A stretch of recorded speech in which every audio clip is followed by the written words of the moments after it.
AP CM Chandrababu బృందం Singapore పర్యటన ముగిసింది.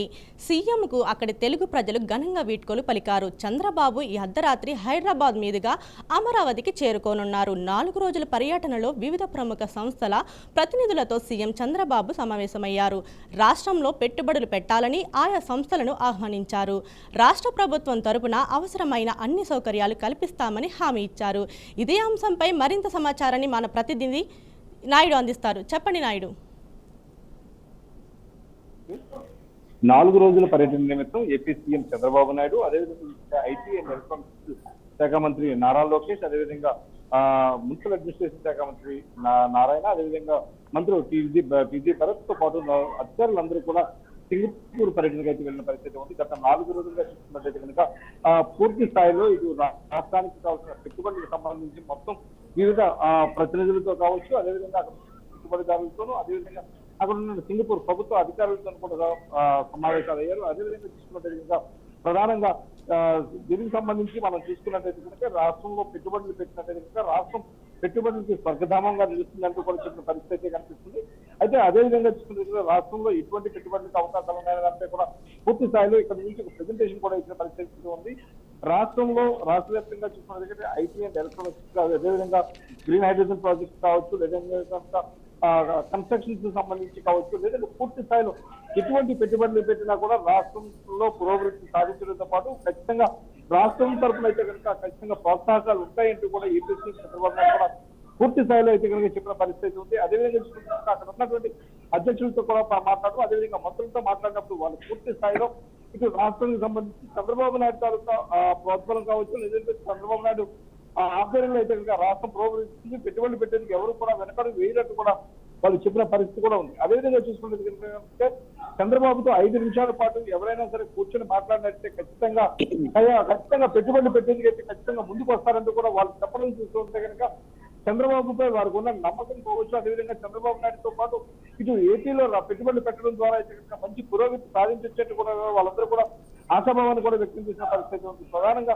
వీటన్నిటితో పాటు ఇక్కడ ఉన్న బ్యాంకింగ్ సెక్టర్ కావచ్చు, అదేవిధంగా ఎలక్ట్రానిక్స్, అదేవిధంగా గ్రీన్ హైడ్రోజన్, అదేవిధంగా కన్స్ట్రక్షన్, వీటన్నిటితో పాటు ప్రధానంగా చూసుకుంటే అమరావతి నిర్మాణంలో సింగపూర్ పాత్ర కీలకంగా మారుతున్నట్టు కూడా చెప్తున్న పరిస్థితి ఉంది. గత 2014 నుంచి 2019 మధ్యలో సింగపూర్తో ఉన్న సంబంధాలన్నీ కూడా చాలా చక్కగా ఉండేవని, 2019 నుంచి 2024 మధ్యలో వైఎస్ జగన్మోహన్ రెడ్డి ప్రభుత్వ హయాంలో అయితే కనుక సింగపూర్ తో సరైన సంబంధాలు కొనసాగించకపోవడం కారణంగా 2014-19 మధ్యలో మొదలుపెట్టిన ప్రాజెక్టులన్నీ కూడా మధ్యలోనే ఆగిపోయేట్టు కూడా వాళ్ళు చెప్పిన సందర్భాలు కూడా ఉన్నాయి. అంటే ఓవరాల్ గా 4 రోజుల పాటు మొత్తం పర్యటించినటువంటి సింగపూర్ లో పర్యటించడం ద్వారా మొత్తం రాష్ట్రానికి అయితే పెద్ద ఎత్తున పెట్టుబడులు ఆహ్వానించడం, అదేవిధంగా మంత్రులతో సింగపూర్ మంత్రులు కావచ్చు, సింగపూర్ ప్రభుత్వంతో కొలాబరేషన్ విషయంలో కావచ్చు, అదేవిధంగా చూసుకున్నట్టు మౌలిక వసతుల కల్పనలో అయితే సింగపూర్ కి ప్రధానంగా మంచి టెక్నాలజీని ఉపయోగించుకోవడం ద్వారా అయితే వాళ్ళు మంచి ఉన్నతంగా ఉన్నారంటూ కూడా, అదేవిధంగా మంచి డిజైన్స్ కావచ్చు, వీటన్నిటి ద్వారా అయితే కనుక ఉన్న నేపథ్యంలో ఇటు అమరావతి నిర్మాణంలో సింగపూర్ యొక్క సహకారాన్ని కూడా కోరిన పరిస్థితి కనిపిస్తుంది. అదేవిధంగా అక్కడ ఉన్నటువంటి అధికార యంత్రాంగం కావచ్చు, అదేవిధంగా మంత్రులు కావచ్చు, లేదంటే వ్యాపారవేత్తలు, వీళ్ళందరూ కూడా చాలా చక్కని సహకారం అందించారని కూడా చెప్పిన పరిస్థితి ఉంది.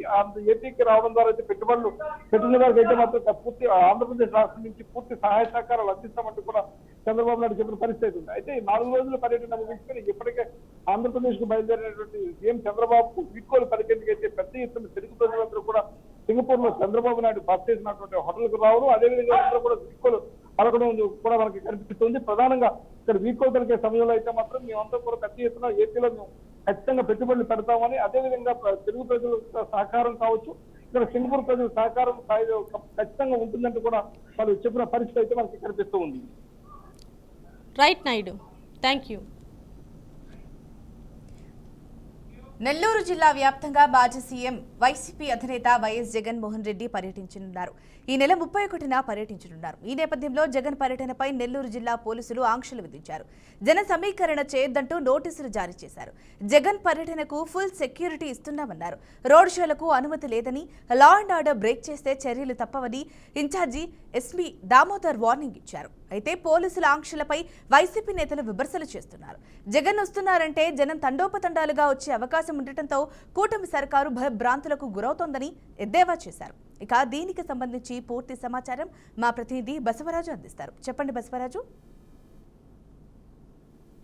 ఝాన్సీ, రేపు ఏదైతే మాజీ సీఎం జగన్మోహన్ రెడ్డి నెల్లూరులో పర్యటించనున్నారు, అంటే రేపు పర్యటించే క్రమంలో ఏదైతే అంటే ఆయన రోడ్ షో లేదా ఇతరత్ర క్యాడర్ ని గ్యాదర్ చేయడం ఇలాంటివి చేయకూడదని ఇప్పటికే పోలీసులు అయితే ఆంక్షలు లేదా నోటీసులు జారీ చేసిన పరిస్థితి మనకు కనిపిస్తా ఉంది. అయితే ఏదైతే నల్లపురెడ్డి ప్రసన్న కుమార్ రెడ్డి కావచ్చు, అదే కాకాని గోవర్ధన్ రెడ్డి కావచ్చు, ఇటీవల అనేక సంఘటనల్లో కొందరు జైలు పాలుగా, కొందరు గొడవల్లో అంటే వివాదాల్లో ఇరుక్కున్న పరిస్థితి. నల్లపురెడ్డి ప్రసన్న కుమార్ రెడ్డి ఇంటిపై దాడి జరిగిన దాఖలాలు కూడా మనం చూసాము.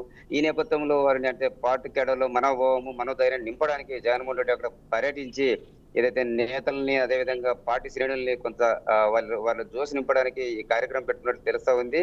అయితే జగన్మోహన్ రెడ్డి అంటే బీభత్సంగా జనాలు వస్తున్నారు, ఆ జన సమీకరణ లేదా జన సందోహం చూసి తట్టుకోలేకనే కూటమి ప్రభుత్వం అనేక రకాలుగా ఆంక్షలు పెడుతుంది. పోలీసులు ఉక్కుపాదం మోపుతున్నారు జగన్ పర్యటనపై అని ఏదైతే వైసీపీ శ్రేణులు విమర్శిస్తున్న పరిస్థితి మనకు కనిపిస్తా ఉంది.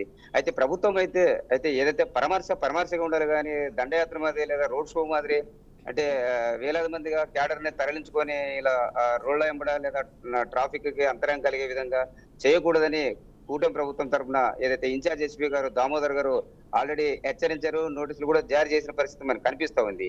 అయితే హెలిప్యాడ్ వద్ద కూడా 10 మందికి అనుమతి ఇచ్చాం. లిమిటెడ్ గా ఆయన ఏదైతే కాన్వాయ్ ఉంటుందో అందులో లిమిటెడ్ గా జనం ఉండాలి లేదా అనుచరులు ఉండాలి, అంతేగాని మేము పర్యటిస్తామని దాన్ని రోడ్ షో మాదిరి మార్చి లేదా ఏదో బహిరంగ సభ మీటింగ్ల మాదిరి మార్చుకోవడానికి వీలు లేదని చెప్తున్న పరిస్థితి కనిపిస్తా ఉంది.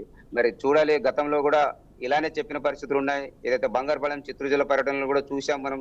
అంటే పోలీసులు ప్రభుత్వం ఆంక్షలు విధించినా వార్నింగ్ ఇచ్చినా కూడా క్యాడర్ లెక్క చేయకుండా అంటే తండోపతండాలుగా కదిలి వచ్చి అక్కడ చాలా ఇబ్బంది పెట్టిన పరిస్థితులు ఉన్నాయి. మరి రేపు కూడా ఆల్మోస్ట్ ఏం జరుగుతా ఉంది అంటే పోలీస్ ఆంక్షలు పార్టీ శ్రేణులు పట్టించుకుంటారా లేదా రెట్టింపు ఉత్సాహంతో నాయకుడిని చూడడానికి తరలి వస్తారనేది అంతటా కూడా ఉత్కంఠ రేపుతున్న పరిస్థితి. పోలీసులు అయితే ఒక రకమైన టెన్షన్ నెలకొంది. అయితే ఏదైతే నెల్లూరు పర్యటనలో అంటే గత నెల రోజులుగా జగన్మోహన్ రెడ్డి జనాల్లోకి రాని పరిస్థితి, రేపు వస్తున్న నేపథ్యంలో అయితే ఖచ్చితంగా అయితే క్యాడర్ భారీ ఎత్తున వస్తా ఉంది లేదా భారీ ఎత్తున తరలించే అవకాశాలు కూడా ఉన్నట్టు తెలుస్తా ఉంది. అంటే పోలీసులు ఆంక్షలు కానీ కూటమి ప్రభుత్వం హెచ్చరికలు కానీ వైసీపీ శ్రేణులు లెక్క చేసే పరిస్థితులు లేరన్నట్లుగా రాజకీయంగా చర్చలు జరుగుతున్నాయి. ఏదైతే జగన్మోహన్ రెడ్డిని చూడడానికి వస్తున్నారో ఆయన పైన అభిమానంతో వస్తున్నారు కాబట్టి ఎందుకు కూటమి ప్రభుత్వం జీర్ణించుకోలేకపోతుంది అనే ఒక ఆరోపణ అయితే వైసీపీ క్యాడర్ నుంచి వినిపిస్తా ఉంది. మరి చూడాలి అంటే రేపు ఏ విధంగా పోలీసులు దీన్ని కట్టుదిట్టంగా ఈ జగన్ పరామర్శ యాత్రను కట్టడి చేస్తారో, ఆయన ఏ మేరకు పోలీసుల నోటీసులకు అనుగుణంగా నడుచుకుంటారో మరి రేపైతే మనం చూడాల్సిన పరిస్థితి కనిపిస్తా ఉంది. Right, thank you Basavaraj. ఇక ఏపీ లిక్కర్ స్కామ్ కేసు కీలక మలుపు తిరిగింది. ఏపీ సిట్ అధికారులు రంగారెడ్డి జిల్లా శంషాబాద్ మండలం కాచారంలో సులోచన ఫామ్ హౌస్లో 11 కోట్ల రూపాయలను గుర్తించి వాటిని సీజ్ చేశారు. మొత్తం 12 బ్యాగ్స్లో నగదును దాచి ఉంచినట్లు అధికారులు గుర్తించారు. లిక్కర్ స్కామ్ కేసులో A1 నిందితుడైన రాజ్ కాశిరెడ్డి ఆదేశాల మేరకు తాను ఆ డబ్బును దాచి ఉంచినట్లు వరుణ్ తెలిపాడని సిట్ అధికారులు పేర్కొన్నారు. వైసీపీ ప్రభుత్వంలో ముఖ్య నేతల పాత్రలపై కూడా సిట్కు కీలక సమాచారం లభ్యమైనట్టు తెలుస్తోంది.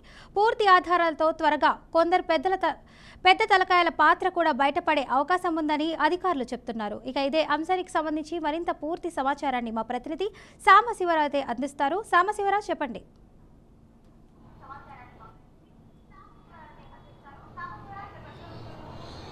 ఫాతిమా, ఏపీలోని మద్యం కుంభకోణం కేసులో ఒక్కొక్కటిగా బయటకు వస్తున్నాయి, సంచలన విషయాలు అయితే బయటపడుతున్నాయని చెప్పుకోవచ్చు. ముఖ్యంగా ఏదైతే కసిరెడ్డి రాజశేఖర రెడ్డి అతను A1 నిందితుడిగా ఉన్నాడు, కసిరెడ్డి రాజశేఖర రెడ్డికి సంబంధించినటువంటి 11 కోట్ల రూపాయలను కూడా ఈరోజు ఆ సిట్ అధికారులు అయితే సీజ్ చేశారు. అయితే ముఖ్యంగా ఇది కూడా తెలంగాణలో సీజ్ చేసినటువంటి పరిస్థితి అయితే ఉందని చెప్పుకోవచ్చు. రంగారెడ్డి జిల్లా శంషాబాద్ మండలం కాచారంలో ఒక ఫామ్ హౌస్ లో ఈ యొక్క 11 కోట్ల రూపాయలను కూడా సీజ్ చేసినటువంటి పరిస్థితి అయితే ఉంది. అయితే ఇది పూర్తిగా కూడా ఏపీలో మద్యం కుంభకోణం ఏదైతే జరిగిందో దానికి దానికి సంబంధించినటువంటి డబ్బులుగా ఆ సిట్ అధికారులు అయితే గుర్తించారు. దాంట్లో ఈ కసిరెడ్డి రాజశేఖర రెడ్డి అదేవిధంగా ఆ చాణక్య ఆధ్వర్యంలో వినయ్ సహకారంతో అక్కడ ఉన్నటువంటి వరుణ్ పురుషోత్తం అనే వ్యక్తి ఒక ఫైల్, అంటే ఏదైతే ఎవరికి అనుమానం రాకుండా కూడా ఫైళ్ల రూపంలో ఈ యొక్క 11 కోట్ల రూపాయలను కూడా ఒక అట్టపెట్టెల్లో పూర్తిగా ఒక ఫామ్ హౌస్ లో వీళ్ళు దాచిపెట్టినట్టుగా కూడా సిట్ అధికారులు గుర్తించారు. అయితే వాటిని పూర్తిస్థాయిలో కూడా వాళ్ళు సీజ్ చేసినటువంటి పరిస్థితి ఉందని చెప్పుకోవచ్చు. అయితే మొత్తంగా చూసుకోవచ్చు, ఎందుకంటే ఏపీలో జరిగినటువంటి మద్యం కుంభకోణం ఏదైతే ఉందో వైసీపీ ప్రభుత్వం హయాంలో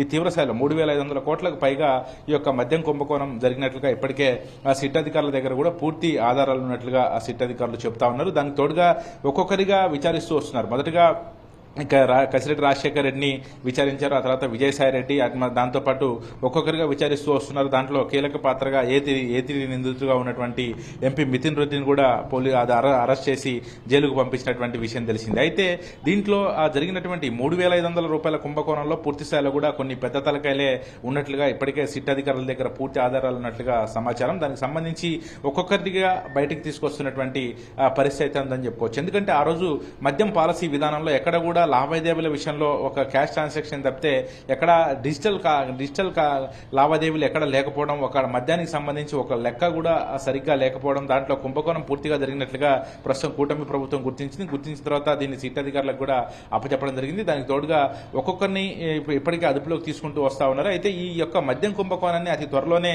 పూర్తి స్థాయిలో బయటపెట్టడానికి అయితే ఈ యొక్క సిట్ అధికారులు అయితే తీవ్ర ప్రయత్నాలే చేస్తున్నారని చెప్పుకోవచ్చు. ఎందుకంటే దీంట్లో ఈ మద్యం కుంభకోణానికి సంబంధించి ఒక్కొక్కరుగా అందులో ఉన్నటువంటి వైసీపీలో కీలక పాత్ర పోషించినటువంటి అప్పుడు జగన్మోహన్ రెడ్డి హయాంలో కీలక పాత్ర పోషించినటువంటి నాయకుల్ని కూడా ఒక్కొక్కరుగా బయటికి తీసుకొచ్చే ప్రయత్నం అయితే సిట్ అధికారులు చేస్తా ఉన్నారు. దానికి తోడు దీంట్లో ఎవరైతే పెద్ద తలక, ఎందుకంటే పూర్తి స్థాయిలో కూడా ఈ మద్యం కుంభకోణం జరగడానికి అప్పుడు ప్రభుత్వంలో ఉన్నటువంటి సీఎం స్థాయిలో ఉన్నప్పుడు సీఎంగా ఉన్నటువంటి జగన్మోహన్ రెడ్డి దీంట్లో కీలక పాత్ర పోషించినట్లుగా కూడా ఆ సిట్ అధికారులు అయితే భావిస్తా ఉన్నారు. దీంట్లో భాగంగానే ఒక్కొక్కరిగా బయటికి తీసి ఏదైతే ఈ 3,500 కోట్ల రూపాయలు, ఎందుకంటే ఒక విధంగా సూట్ కేసుల కంపెనీల రూపంలో అదేవిధంగా బంగారం రూపంలో ఇతర ప్రాంతాలకు కూడా ఈ 3,500 కోట్లు తరలించారనేది ఒక వాళ్ళ దగ్గర ఉన్నటువంటి ఆధారం. ఈ నేపథ్యంలోనే మొదటగా ఈ రోజు 11 కోట్ల రూపాయలు కూడా దొరికినటువంటి పరిస్థితి ఉంది. ఈ రకంగానే ఒక్కొక్క ఉన్నటువంటి ఏవైతే లావాదేవీలు కావచ్చు, బయట ఈ యొక్క మద్యం కుంభకోణంలో దాచిపెట్టినటువంటి డబ్బుల్ని కావచ్చు ఒక్కొక్కటిగా బయటికి తీసుకొస్తున్నటువంటి పరిస్థితి అయితే ఉందని చెప్పుకోవచ్చు. ముఖ్యంగా దీనిపై ఈ సీరియస్ గా తీసుకున్నటువంటి అధికారులు మాత్రం ఈ యొక్క ఇప్పుడు ప్రస్తుతం వచ్చినటువంటి 11 కోట్లు అదేవిధంగా ఈ మధ్యకాలంలో జరిగినటువంటి విచారణల ఆధారంగా ఇప్పుడు వినయ్ ఒక పక్క వరుణ్ పురుషోత్తం అదేవిధంగా వినయ్ ఇట్లాంటి వాళ్ళందరినీ కూడా విచారణ చేసినటువంటి సిట్ అధికారులు అయితే కొన్ని కీలక సమాచారం కూడా సేకరించినట్టుగా తెలుస్తా ఉంది. దీంట్లో ఎవరైతే రాజకీయ నాయకులు పెద్ద తలకాయలు ఎవరైతే ఉన్నాయో వాళ్ళందరినీ కూడా ఒక్కొక్కటిగా బయటకు తీసి లాస్ట్ కి ఈ యొక్క కుంభకోణానికి ప్రధాన కారకుడు ఎవరైతే అయ్యారో వాళ్ళని కూడా అరెస్ట్ చేసే దిశగా అదేవిధంగా ఈ కేసుని త్వరగతిన పూర్తి చేసే విధంగా అయితే సిట్ అధికారులు ముందుకెళ్తున్నటువంటి పరిస్థితి అవుతుందని చెప్పుకోవచ్చు. ఫాతిమా.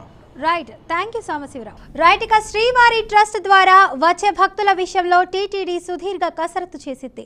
ఇప్పుడు శ్రీవారి టికెట్ కోసం భక్తుల నుంచి భారీగా డిమాండ్ నెలకొన్న నేపథ్యంలో టికెట్ల కోటాను పెంచాలని టీటీడీ నిర్ణయించింది. తాజాగా నిర్ణయం మేరకు 1,500 టికెట్లు కోటాను 2,000 టికెట్లకు పెంచాలని డిసైడ్ అయింది. అదేవిధంగా ఇకపై ప్రతిరోజు కరెంటు బుకింగ్ కోటా కింద తిరుమలలో 2,000 టికెట్లు, రేణిగుంట విమానాశ్రయంలో 400 టికెట్లు జారీ చేయాలని టీటీడీ నిర్ణయం తీసుకుంది.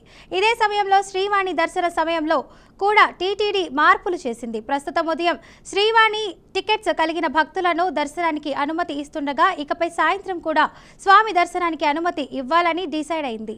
దీని ద్వారా గదులకు నెలకొంది ఉన్న డిమాండ్ తగ్గుతోందని టీడీపీ అధికారులు భావిస్తున్నారు. శ్రీవాణి టికెట్ల జారీ సమయంలో కూడా మార్పులు చేసింది టీటీడీ. ఇకపై టికెట్ పొందిన నాటి సాయంత్రమే భక్తుడు శ్రీవారి దర్శనం అయ్యేలా ఏర్పాటు చేస్తున్నారు. ఇక ఇదే అంశానికి సంబంధించి పూర్తి సమాచారాన్ని మా ప్రతినిధి గోపి అయితే అందిస్తారు. గోపి, చెప్పండి. ఫాతిమా, మొత్తం మీద తిరుమల శ్రీవారి దర్శనం కోసం ప్రతిరోజు కూడా 1,00,000 మంది తక్కువ లేకుండా తిరుమలకు వస్తూ ఉంటారు. అయితే స్వామివారి దర్శనానికి ప్రతిరోజు కూడా అంటే క్యూ లైన్ల నిర్వహణ కావచ్చు, అదేవిధంగానే గదుల కేటాయింపులు ఇవన్నీ కూడా టీటీడీకి ఎంతో తలనొప్పిగా మారుతూ ఉంటుంది. రకరకాల చర్యలు తీసుకుంటున్నప్పటికీ కూడా, రోజువారీ చర్యలు తీసుకుంటున్నప్పటికీ కూడా ఎన్నో రకాల ఇబ్బందులు, ఎన్నో రకాల కొత్త విధానాలు, ఆలోచనలు వస్తూ ఉంటాయి. అందులో భాగంగానే గతంలో ఏర్పాటు చేసినటువంటి శ్రీవాణి ట్రస్ట్ కి సంబంధించి విధి విధానాలు కాస్త మార్పులు చేస్తూ కూడా టీటీడీ ఒక నిర్ణయం తీసుకోవడం జరిగింది. అంటే ప్రతిరోజు ఇప్పటి వరకు కూడా దాదాపుగా ప్రతిరోజు కూడా 1,500 టికెట్లు ఇస్తూ ఉంటారు. 500 టికెట్లు ఆన్లైన్ లో ఇస్తుంటే 1000 టికెట్లు ఆఫ్లైన్ లో, అంటే 200 టికెట్లు విమానాశ్రయంలో, అంటే వివిధ విఐపీలు చాలా మంది విమానాశ్రయానికి వస్తూ ఉంటారు. మధ్యతరగతి కుటుంబాల వాళ్ళందరూ కూడా వస్తూ ఉంటారు కాబట్టి వాళ్ళకందరికీ కూడా ఇబ్బందులు లేకుండా కూడా విమానాశ్రయంలో సపరేట్ గా కౌంటర్ ఏర్పాటు చేసి అక్కడ అంటే 200 టికెట్లు కేటాయిస్తారు. దాని తర్వాత 800 టికెట్లని తిరుమలలోనే జేఈఓ కార్యాలయం వద్ద అక్కడ కేటాయిస్తారు. అయితే ఈ కేటాయింపులు అనేది అంటే ఇవాళ ఉదయం తెల్లవారుజామున అంటే రేపు దర్శనానికి వెళ్ళాలంటే ఇవాళ ఉదయం తెల్లవారుజామున 4 గంటల నుంచి కూడా క్యూ లైన్ లో పడిగాపులు వేయాల్సిన అవసరం అయితే ఉంటుంది. వీఐపీలు అంటే వాళ్ళు ఒక స్థాయిలో ఉన్నటువంటి వాళ్ళు కూడా ఖచ్చితంగా క్యూ లైన్ లో ఉండి ఆ టికెట్లు పొందాలి. ఎందుకంటే ఆధార్ మెన్షన్ చేయాలి, అదేవిధంగానే అంటే ఫోటో కానీ ఇవన్నీ కూడా తీసుకుంటారు కాబట్టి ఆ రకంగా టికెట్ల కేటాయింపులు జరుగుతాయి. అయితే ఇవాళ రేపు అంటే ఇవాళ తెల్లవారుజాము నుంచి కూడా క్యూ లైన్ లో ఉండి దాని తర్వాత టికెట్లు పొందిన తర్వాత రేపు ఉదయం శ్రీవారి దర్శనానికి వెళ్లాల్సిన అవసరం అయితే ఉంటుంది. అంటే దాదాపుగా 2 రోజుల పాటు వాళ్ళు కూడా వేచి ఉండాలి. అంటే 10,500 రూపాయల టికెట్ పొందినప్పటికీ కూడా డబ్బులు కట్టినప్పటికీ కూడా 2 రోజుల పాటు కూడా వేచి ఉండాలనే ఆలోచనతో భక్తులు ఇబ్బందులు పడుతున్న ఉద్దేశంతో టీటీడీ ఒక కొత్త నిర్ణయానికి తీసుకోవడం జరిగింది. ప్రతి భక్తుడు కూడా అంటే శ్రీవారి ట్రస్ట్ ద్వారా ఆ టికెట్లు పొంది తిరుమలకి వెళ్లి స్వామివారిని దర్శనం చేసుకోవాలనుకున్న ప్రతి భక్తుడు కూడా ప్రతిరోజు అంటే ఉదయం 10 గంటలకు రావాలి. ఆ రోజు నుంచి 10 గంటల నుంచి ఇవాళ అంటే సాయంత్రం లోపల వాళ్ళకి దర్శనం అయ్యే విధంగా కూడా ఏర్పాట్లు చేయడం జరిగింది. ఇది 1వ తారీఖు అంటే ఎల్లుండి నుంచి అంటే ఆగస్టు 1వ తారీఖు నుంచి కూడా ప్రయోగాత్మకంగా దీన్ని అమలు చేయబోతా ఉన్నారు 15 రోజుల పాటు. ఎందుకంటే 2 రోజుల సమయం పట్టే అవకాశం ఉండదు. దీని ద్వారా మరోవైపు గదులు కాటేజీలు వాళ్ళకి అవసరం ఉండదు. నేరుగా తిరుమలకు వచ్చి 10 గంటలకు నేరుగా తిరుమలకు వచ్చి ఆ టికెట్లు ముందు వచ్చిన భక్తులు ముందు అన్న పద్ధతిలో వాళ్ళు నేరుగా టీటీడీ కౌంటర్ వద్దకు వెళ్ళి నేరుగా టికెట్లు కొనుగోలు చేసుకుని దాని తర్వాత నేరుగా సాయంత్రమే డైరెక్ట్ గా వైకుంఠం లోపలికి వెళ్ళి నేరుగా శ్రీవారిని దర్శనం చేసుకుని రాత్రి 8-9 లోపల తిరుగు ప్రయాణం అవ్వచ్చు. ఇది ఒక మంచి శుభకరణ అని మనం చెప్పుకోవచ్చు. అందువల్లనే టీటీడీ దీన్ని అంటే ముందుగా ఒక అంటే ప్లానింగ్ ప్రకారం ప్రయోగాత్మకంగా మొత్తం 15 రోజుల పాటు కూడా దీన్ని కొనసాగిస్తారు. దాంట్లో లోటుపాట్లు సాధ్యాసాధ్యాలు ఏదైనా సరే మార్పులు చేయాల్సిన అవసరం ఏదైనా ఉంటే వాటన్నిటిని కూడా సరిచేసిన తర్వాత ఆగస్టు 15వ తారీఖు తర్వాత నుంచి కూడా పూర్తి స్థాయిలో దాన్ని అమలు చేసేందుకు సిద్ధమవడం జరిగింది. Fatima. Right, thank you. Telangana గొర్రెల పంపిణీ పెంపకం కుంభకోణం కేసులో ఎన్ఫోర్స్మెంట్ డైరెక్టరేట్ సోదాలు కలకలం సృష్టిస్తున్నాయి. హైదరాబాద్లో 6 చోట్ల ఈడీ అధికారులు సోదాలు నిర్వహించారు. ఈ దాడుల్లో పశుసంవర్ధక శాఖ మాజీ డైరెక్టర్ రామచంద్ర నాయక్, కాంట్రాక్టర్ మొయినుద్దీన్, ఇతర అనుమానితుల ఇళ్లను చొరిచి పరిశీలించారు. ఈ కేసులో గతంలోనే అవినీతి నిరోధక శాఖ కేసు నమోదు చేసింది. దాని ఆధారంగా ఈడీ మనీ లాండరింగ్ కేసుగా నమోదు చేసి దర్యాప్తు ప్రారంభించింది. మొత్తం స్కామ్ విలువ సుమారు 700 కోట్లు ఉంటుందని ఏసీబీ నివేదికలో పేర్కొంది. ఇక ఇదే అంశానికి సంబంధించి మరింత సమాచారం మా ప్రతినిధి సాల్మన్ అందిస్తారు. చెప్పండి సాల్మన్. Thank you Jhansi. గత బీఆర్ఎస్ ప్రభుత్వ హయాంలో ఆ గొర్రెల పంపిణీ ఆ స్కీమ్లో పెద్ద ఎత్తున అవినీతి అయితే చోటు చేసుకుందని అయితే ఏసీబీ అధికారులు అయితే కేసు నమోదు చేశారు. ఈ యొక్క కేసుకు నమోదు సంబంధించి ఆ గతంలో అనేక మందిని అయితే విచారించారు. విచారణ తర్వాత ఈడీ మనీ లాండరింగ్ కేసు కూడా నమోదు చేశారు. ఏసీబీ కేసు ఆధారంగా ఆ మనీ లాండరింగ్ కేసు అయితే నమోదు చేశారు. సుమారు 700 కోట్ల కుంభకోణం జరిగిందని అయితే ఆ ఏసీబీ అధికారులు అయితే ఒక విచారణలో వెల్లడైంది.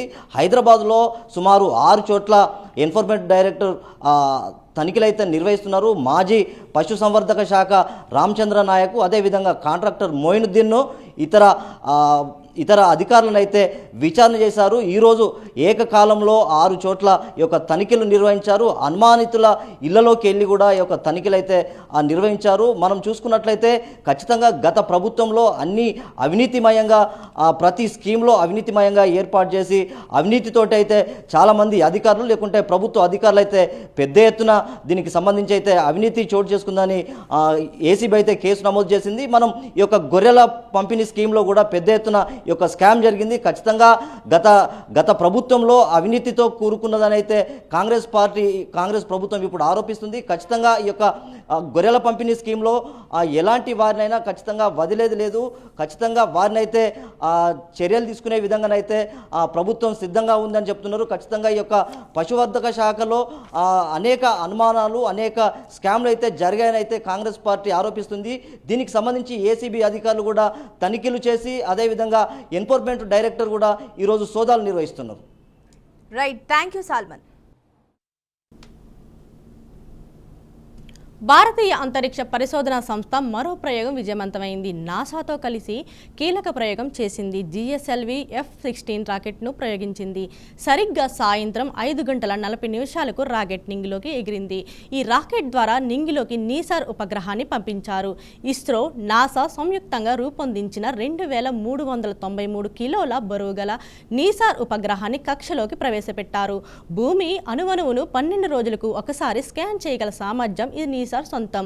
అడవులు, మైదానాలు, కొండలు, పర్వతాలు, పంటలు, జలవనరులు, మంచు ప్రాంతాలు అన్నింటినీ అధ్యయనం చేయనుంది నీసార్. ఇందులో నాసాకి చెందిన L బ్యాండ్, ఇస్రోకి చెందిన S బ్యాండ్ రాడార్లను అమర్చారు శాస్త్రవేత్తలు. దీనిపై మరింత సమాచారాన్ని మా ప్రతినిధి రాజు అందిస్తున్నారు. చెప్పండి రాజు. కళ్యాణి, యావత్ భారతీయులంతా హర్షించదగ్గ విషయం అని చెప్పొచ్చు. భారతీయ అంతరిక్ష పరిశోధన సంస్థ తన మరో ప్రయోగం అయితే పూర్తిస్థాయిలో విజయవంతమైనటువంటి పరిస్థితి మనం చూస్తున్నాం. నాసాతో కలిసి అత్యంత కీలక ప్రయోగం మాత్రం చేసినటువంటి పరిస్థితి. మరోసారి ఈ అంశానికి సంబంధించి GSLV F-16 రాకెట్ అయితే ప్రయోగించినటువంటి పరిస్థితి. పూర్తి స్థాయిలో సరిగ్గా 5:45 నింగిలోకి ఎగిరినటువంటి రాకెట్ నిసార్ ఉపగ్రహం ద్వారా కక్షలోకి ప్రవేశపెట్టేటువంటి పరిస్థితి మనం చూస్తున్నాం. 12 రోజుల పాటుగా భూమిపైనటువంటి ఇతరత్ర అంశాలకు సంబంధించి కావచ్చు, మరికొన్ని కీలక అంశాలకు సంబంధించి పలు మైదాన ప్రాంతాలు కావచ్చు, పంట భూములతో పాటు అడవులు, మరికొన్ని విషయాలకు సంబంధించి క్షుణ్ణంగా పరిశీలించి అధ్యయనం చేయగలిగినటువంటి సామర్థ్యమైనటువంటి ఉపగ్రహం అని చెప్పొచ్చు. నిసార్కి సంబంధించి అంశానికి సంబంధించి మరోవైపు ఇందులో నాసాకి సంబంధించినటువంటి S బ్యాండ్ తో పాటు ఇస్రోకి సంబంధించినటువంటి L బ్యాండ్ కూడా శాస్త్రీయ సంబంధించిన పరిస్థితి. యావత్ భారతీయులు హర్షించదగ్గ విషయం అని చెప్పేసి పలువురు అభిప్రాయపడుతున్న పరిస్థితి మనం చూస్తున్నాం. నాసాతో కలిసి భారతీయ అంతరిక్ష పరిశోధన సంస్థ మరోసారి తన ప్రయోగం విజయవంతం చేసిన నేపథ్యంలో భారతీయులంతా సంతోషం వ్యక్తం చేసినటువంటి పరిస్థితి మనం చూస్తాం. కళ్యాణ్.